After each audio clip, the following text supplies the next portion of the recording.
Assalamualaikum warahmatullahi wabarakatuh. A'udzubillahi minasyaitonirrajim. Bismillahirrahmanirrahim. Alhamdulillah rabbil alamin. Asyhadu an la ilaha illallah wa asyhadu anna Muhammadan abduhu wa rasuluhu la nabiyya ba'da. Allahumma shalli ala Muhammad wa ala ali Muhammad. Ibadallah, ittaqullah. Taqullaha haqqa tuqatih wa la tamutunna illa wa antum muslimun. Wa qala ta'ala fi kitabil karim, a'udzu billahi minasyaitonir rajim. Bismillahirrahmanirrahim.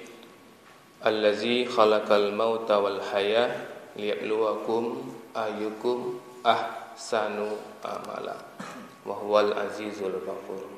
Sadaqallahul azim.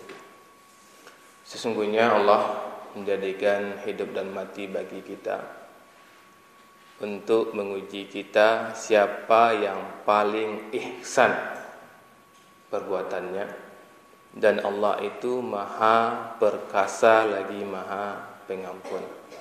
Al-Quran surat Al-Mulk ayat yang kedua. Bapak-bapak, ibu-ibu yang kami muliakan, alhamdulillah kita sama-sama bersyukur kepada Allah. Izin dan rahmat Allah, alhamdulillah kita mampu mengawali kehidupan kita hari ini di masjidnya. Mudah-mudahan kebiasaan baik ini akan selalu melekat dalam diri kita sampai akhir hayat kita. Amin ya Allah, amin ya rabbal alamin.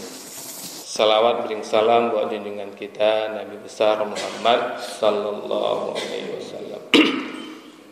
Ibu yang kami muliakan, ayat yang kami bacakan tadi jelas sekali maknanya, di mana tujuan kita dihidupkan kemudian dimatikan oleh Allah untuk menguji kita siapa yang paling ihsan perbuatannya. Nabi pernah ditanya Bapak Ibu oleh malaikat, apa itu iman, apa itu Islam, dan apa itu ihsan. Nah, ketika menjawab ihsan ini, apa kata Rasulullah? Ketika kamu berbuat, kamu melihat Allah. Ketika kamu berbuat sesuatu, beribadah apapun yang kamu lakukan, kamu melihat Allah. Kalau kamu tidak mampu melihat Allah, yakinlah Allah itu melihat kamu. Itu yang ihsan. Dan dengan ihsan inilah kita dipertandingkan Bapak Ibu. Dengan ihsan inilah kita diuji oleh Allah. Siapa yang paling ihsan amalnya?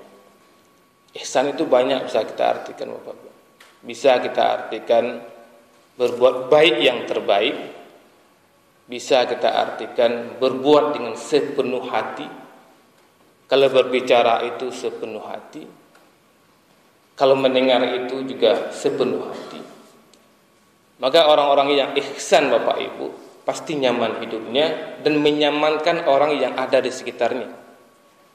Ya, pribadi-pribadi ihsan akan nyaman hidupnya dan menyamankan orang-orang yang ada di sekitarnya. Suami yang ihsan, dia pribadi akan nyaman, dan orang-orang yang ada di sekitarnya akan nyaman. Suami, istrinya akan nyaman dengan dia, anaknya akan nyaman dengan dia. Karena kalau dia berbicara itu sepenuh hati, nggak sambil lewat saja. Kalau mendengar itu dengan juga sepenuh hati. Orang istri mengecek, misalnya suamiku menangai tapi sambil lewat. Dan mengecek istri, misalnya mengecek tapi sambil lewat. Tidak dengan sepenuh hati. Dan orang yang ihsan itu sepenuh hati. Untuk contoh sederhananya Bapak Ibu, ada dikisahkan bagaimana sifat ihsan ini. Itu ada seorang bapak ya, ada seorang istri yang dia ingin memberikan makanan yang terbaik buat suaminya di sore hari. Jadi disiapkanlah bumbu-bumbu masakan untuk suaminya. Karena bumbu itu tidak ada di rumah, disuruhlah anaknya untuk pergi mencari bumbu tersebut. Ternyata bumbu itu susah mencarinya. Tapi karena kegigihan si anak dapat juga. Kasih bumbu sama ibunya, kemudian ibunya memasak. Di sore hari siaplah masakan ini, siap disajikan untuk suami tercinta. Suami datang bekerja, disuguhkanlah makanan yang terbaik ini. Ketika hendak makan, lewat orang gila Bapak Ibu. Lewat orang gila dekat rumah itu, dan dia rebut makanan itu. Direbut tahan oleh si bapak ini. Tahannya, dia minta. Nah, ketika orang gila minta itu sebenarnya bapak ini terpikir untuk ngasih makanan yang lain yang ada di rumah.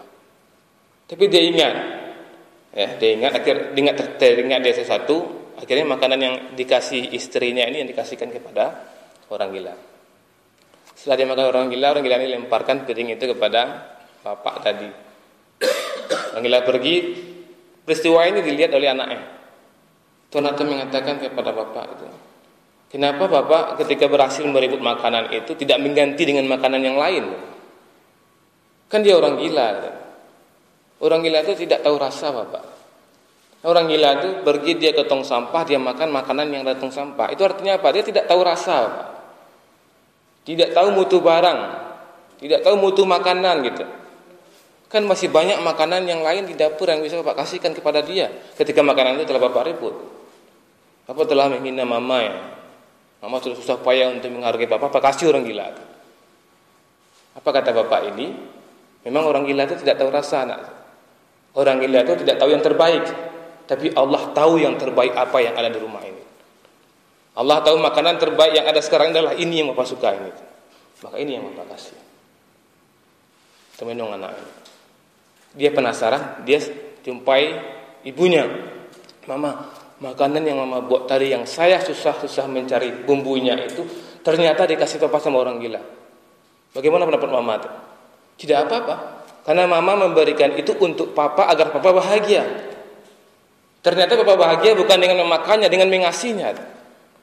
Kebahagiaan papa itulah yang mama inginkan. Luar biasa kan bapak ibu. Pribadi bapak ibu ini dan juga pendidikan bagi anaknya. Kalau kita bagaimana bapak ibu? Ketika ada awak suami awak kan, tak makan dari suami awak misalnya, ibu hati awak misalnya. Nah, jadi kalau orang yang ihsan itu tidak seperti itu bapak ibu. Nah, kepada siapa kita harus ihsan? Kepada siapa saja. Tapi skala prioritasnya kita harus ihsan pertama sekali bagi anak kepada orang tuanya. Ya. Ihsan kita sebagai anak kepada orang tua kita. Jadi kalau ada kita baragiah misalnya bapak ibu, ada wagia orang 1 juta misalnya kan, ada wagia orang 1 juta harus lebih pada itu wagia ke orang tua wak. Karena ihsan kita sebagai anak lah kepada orang tua kita dulu. Kalau ada kata-kata terbaik yang kita berikan kepada orang lain, harus lebih itu lagi kita katakan kepada orang tua kita. Kalau ada kita datang orang lain, bertamu kepada orang lain, orang datang menghampiri kita, kita hormat, kita santun, kepada orang tua itu harus lebih daripada itu. Jadi kalau ada kita ternyata kepada pejabat, maaf misalnya lebih santun daripada orang tua kita, salah kita di posisi Allah Subhanahu Wa Taala. Maka Bapak Ibu, kami mengajak kita ketika kita masih hidup ini, buktikanlah bahwa kita ini manusia yang ihsan. Tak sekedar elok tu, yo sabana elok. Maka anak yang ihsan Bapak Ibu, orang tua kami pernah mengajarkan, kalau ada orang yang ihsan itu, ketika pembagian harta, bagian harta meninggal orang tua misalnya kan, orang tua kami pas mana tu meninggal misalnya apa, yang paling hebat, yang paling soleh, apa yang paling ihsan? Apa yang paling ihsan tu? Apa yang nyonyo dari anaknya agian je. Misalnya tanah di sinan tu dia nyo gaji anak adiknya kan, agi aja kakak. Itu yang ihsan. Kalau kita Bapak Ibu, ada 2 galih ini kan, ada 2 galih, awak buat 2 gini kan, galih pembagian, galih C untuk si A, galih dan C lain untuk si B, galih 2 orang menerima 2 galih pembagian, galih C, orang 2, baca membaginya itu, tri pacan galih kan, pacan galih kan, secara sekontinnya pacaran untuk dan C lain. Tapi kalau orang yang ihsan tak ada, biarlah nanti itu untuk si A, ambo biarlah tidak, ambo biarlah pahalanya sendiri si Allah. Ada tidak yang model itu? Kalau tidak ada, biarlah awak yang model itu Bapak Ibu. Karena yakinlah Bapak Ibu, orang yang berbuat baik pasti akan mendapatkan surga terbaik di sisi Allah Subhanahu Wa Taala. Itu saja, mudah-mudahan kami yang menyampaikan dan kita semua mampu menjadi pribadi-pribadi yang ihsan. Assalamualaikum warahmatullahi wabarakatuh.